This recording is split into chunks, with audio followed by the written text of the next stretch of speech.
বন্ধুরা, আজ আমি নিয়ে এসেছি এক রোমহর্ষক ভৌতিক যাত্রা, যেখানে তিন বন্ধু ধ্রুব, রাহুল আর শুভঙ্কর অজান্তেই পা বাড়ায় এক অভিশপ্ত অরণ্যের অন্ধকারে। রহস্যময় মন্দির, অদ্ভুত কণ্ঠস্বর আর অশরীরী হাসি, সব কিছু মিলে তৈরি হয়েছে এক ভৌতিক অভিজ্ঞতা। শেষ পর্যন্ত কে বাঁচবে, কে হারিয়ে যাবে ওই অন্ধকারে, জানতে হলে শুনতে হবে আজকের এই গল্প। তাই লাইট বন্ধ করুন, হেডফোন লাগান আর ডুবে যান এই ভৌতিক গল্পে, ভুলে যাওয়া অরণ্যের ডাকে। কলকাতার এক ব্যস্ত এলাকায় থাকে তিন বন্ধু, ধ্রুব, রাহুল আর শুভঙ্কর। কলেজ জীবন থেকেই তারা একে অপরের ছায়া। পড়াশোনা শেষ হলেও বন্ধুত্বটা কোনোদিনও নষ্ট হয়নি। তাদের একটা অভ্যাস ছিল, শহরের কোলাহল থেকে পালিয়ে মাঝে মধ্যে ঘুরতে চলে যাওয়া। এবারও ঠিক হলো দুর্গাপুজোর ছুটিতে একটু আউটডোর অ্যাডভেঞ্চার হবে। রাহুল প্রস্তাব দিল, চল, বাঁকুড়ার পাশে একটা প্রাচীন অরণ্য আছে, লোকজন নাকি ওদিকে এড়িয়ে চলে। শুনেছি রাতে সেখানে নাকি অদ্ভুত আওয়াজ শোনা যায়। শুভঙ্কর হেসে বলল, ভূতের গল্প শুনে ভয় খেতে খেতে তুই একদিন হার্ট ফেল করবি রে। ধ্রুব শান্ত গলায় বলল, আরে ভয়ের কিছু নেই, একবার যাই, ঘুরে আসি। সর্বোচ্চ যা হতে পারে, নেটওয়ার্ক থাকবে না, মোবাইল চলবে না। সিদ্ধান্ত হলো তিনজনই যাবে। তারা ট্রেনে করে বাঁকুড়া পৌঁছলো। সেখান থেকে জিপ নিয়ে পৌঁছতে হলো ঘন জঙ্গলের ধারে একটা ছোট্ট গ্রামে। গ্রামটার নাম মহিষপুর। গ্রামের মানুষ তাদের দিকে অদ্ভুতভাবে তাকাচ্ছিল। এক বৃদ্ধ এগিয়ে এসে বললেন, আপনারা কি জঙ্গলের ভেতরে যাচ্ছেন? রাহুল হেসে বলল, হ্যাঁ দাদু, একটু ঘুরে আসবো। বৃদ্ধের মুখ হঠাৎ ফ্যাকাশে হয়ে গেল।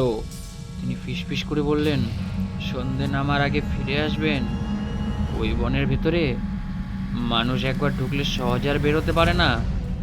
বন্ধুরা ব্যাপারটা হেসে উড়িয়ে দিল। বিকেলের দিকে তারা ব্যাকপ্যাক কাঁধে নিয়ে প্রবেশ করলো ঘন জঙ্গলের ভেতরে। প্রথম দিকে সবকিছু স্বাভাবিক ছিল, ঝিঝি পোকার ডাক, গাছের ফাঁক দিয়ে আসা সূর্যের আলো। কিন্তু যত গভীরে যাচ্ছিল, আলো তত কমে আসছিল। অদ্ভুত কুয়াশা চারদিক থেকে ভেসে আসতে শুরু করলো। হঠাৎ ধ্রুব থেমে বলল, তোরা কি শুনতে পাচ্ছিস? কারো একটা ফিসফিসানি শোনা যাচ্ছে। রাহুল কান খাড়া করলো, সত্যি যেন দূর থেকে কারো ডাক, ফিরে যা, ফিরে যা। শুভঙ্কর জোরে হেসে বলল, আরে এগুলো বনের আওয়াজ, তুই বেশি ভয় পাচ্ছিস। কিন্তু ভেতরে ভেতরে সেও কাঁপতে শুরু করলো। ঘন্টাখানেক হাঁটার পর তারা পৌঁছলো একটা ভগ্নপ্রায় পাথরের মন্দিরের সামনে। মন্দিরটা দেখে মনে হচ্ছিল বহু বছর ধরে পরিত্যক্ত। চারদিকে বটগাছের শেকড় ঢেকে ফেলেছে অর্ধেক অংশ। দরজার ওপারে কিছু অদ্ভুত খোদাই, অপরিচিত ভাষা, যেটা কেউ বুঝতে পেল না। রাহুল বলল, উফ, দারুণ একটা জায়গা, আমাদের অবশ্যই ভেতরে ঢোকা উচিত। ধ্রুব দ্বিধাবোধ করছিল। শুভঙ্কর বলল, না ভাই, ভেতরে না গেলেই ভালো হয়। কিন্তু কৌতূহল রাহুলকে থামাতে পারল না। সে দরজা ঠেলে ভেতরে ঢুকে পড়ল। বাকি দুজনও বাধ্য হয়ে তার পিছু নিল। ভেতরে প্রবেশ করতেই ঠান্ডা হাওয়া বয়ে গেল। মন্দিরের মেঝেতে শুকনো রক্তের লাল দাগ, চারদিকে অদ্ভুত প্রতীক আঁকা। মাঝখানে একটা কালো পাথরের মূর্তি, যার চোখ দুটো অন্ধকারে জ্বলজ্বল করছে বলে মনে হচ্ছিল। হঠাৎ মন্দিরের ভেতরে টর্চ নিভে গেল। অন্ধকারে শুধু শোনা গেল ভয়ঙ্কর হাঁসফাঁস শব্দ। ধ্রুব চেঁচিয়ে উঠল, রাহুল, শুভঙ্কর, আমার হাতটা ধর।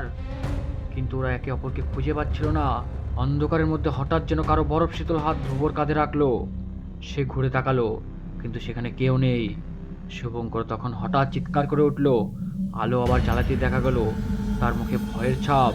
চোখ বড় বড় করে তাকিয়ে আছে ছায়ামূর্তির দিকে। মূর্তির ঠোঁট যেন আস্তে আস্তে নড়ছে। ভয়ে তিনজনে একসাথে দৌড়ে মন্দির থেকে বেরিয়ে এলো। কিন্তু বাইরে এসে দেখলো বনটা আর আগের মতো নেই। কুয়াশা এত ঘন হয়ে গেছে যে হাতের সামনে হাতও দেখা যাচ্ছে না। ধ্রুবর সামনে তাকিয়ে দেখলো রাহুল নেই। শুভঙ্কর হাঁপাতে হাঁপাতে বলল, সে সে তো আমাদের সাথেই বেরোলো, গেল কোথায়? চারদিকে ডাকাডাকি করলো তারা, কিন্তু কোনো সাড়া এলো না।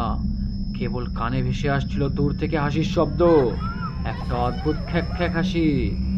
অন্ধকার কেটে হঠাৎ চারদিকে আলোর ঝলকানি, যেন অন্য এক জগতে এসে পড়েছে তারা। এক সন্ন্যাসীর অভয় দেখা গেল মন্দিরের ধ্বংসাবশেষের সামনে। তিনি বললেন, তোমরা যে মন্দিরে ঢুকেছ সেটা একটা অভিশপ্ত স্থল। বহু বছর আগে এখানে এক তান্ত্রিক মানব বলির মাধ্যমে শক্তি অর্জনের চেষ্টা করেছিল। তার আত্মা আজও বন্দী সেই মূর্তির ভেতরে। যেই ভিতরে যায় তার আত্মা আটকে পড়ে যায়। ধ্রুব কাপা গলায় বলল, আমাদের বন্ধু রাহুল, ও কোথায়? সন্ন্যাসী চোখ বন্ধ করে বললেন, সে আর জীবিত নেই, মূর্তির সঙ্গে মিশে গিয়েছে তার প্রাণশক্তি। যদি এখনই না বেরও, তোমাদেরও একই পরিণত হবে। শুভঙ্কর কাঁদতে কাঁদতে বলল, আমরা বন্ধুকে ফেলে যাব না। কিন্তু ধ্রুব বুঝছিল আর কিছু করার নেই। সন্ন্যাসী তাদের হাতে একটা ছোট্ট তাবিজ দিলেন, এটা নিয়ে পশ্চিম দিকের পথ ধরে দৌড়াও, কোনো কিছুর দিকে তাকিও না। দুজন প্রাণপণে দৌড়তে লাগলো। কুয়াশার ভেতর থেকে অদ্ভুত সব ছায়া বেরিয়ে আসছিল। ভয়ঙ্কর হাত বাড়িয়ে তাদের থামাতে চাইছিল, কিন্তু তাবিজ থেকে বের হচ্ছিল সাদা আলো, আর সেই আলোয় পথ পরিষ্কার হয়ে যাচ্ছিল। অবশেষে তারা জঙ্গলের বাইরে এসে লুটিয়ে পড়ল। সকালে গ্রামবাসীরা তাদের খুঁজে পেল। তারা কিছুই বুঝতে পারছিল না কিভাবে রাতটা কেটেছে, কিন্তু রাহুলের কোনো খোঁজ আর পাওয়া গেল না। তার মোবাইল পরে মিলল মন্দিরের ভেতরে। স্ক্রিনের শেষ যে ছবিটা ছিল, সেটা দেখা যাচ্ছিল সে দাঁড়িয়ে আছে মূর্তির পাশে, আর মূর্তির চোখ তার দিকে তাকিয়ে হাসছে। ধ্রুব আর শুভঙ্কর কোনোদিনও সেই ঘটনার কথা কারোর সামনে বিস্তার করতে পারেনি, তবে মাঝে মধ্যে রাতের অন্ধকারে তারা এখনো শুনতে পায় বন্ধুর গলা, আমাকে বাঁচা, বাঁচা।